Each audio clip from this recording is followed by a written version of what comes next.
Bylis Vllaznia i ka patur të dyja anët e medaljes në përfundim të ndeshjes. Të kënaqur në kampin Shkodran për fitoren dhe të pakënaqur tek Ballçodër për arbitrimin në tërësi. Për Edi Martinin, Vllaznia e meritoi fitoren për mënyrë se si erdhi. Pjesë e parë shumë e mirë. Pjesën e dytë bosi hyri me një ritëm tjetër luhet. Ishte pjesë e dytë shumë më e mirë e bosit se e una.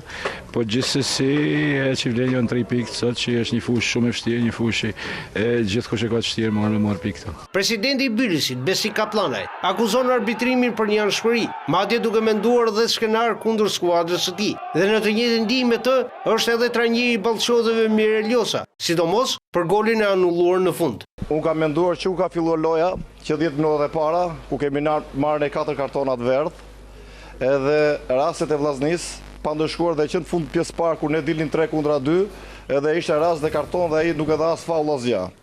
Dhe shifeni mbas momentit lojës sa faulla është dhënë Vllaznisë dhe si janë dhënë. Si mundoshin ta menaxhonin lojën. Kemi pretendimet tona, por nuk do të shkojë deri ke këto pretendimet. Do të kishim një qetësim të madhe mes fushës për të vënë në trysni skuadrën e Vllaznisë. Pra dhe pastaj të shkonim me mundësitë tona të shkonim që të konkludonim në portën e saj.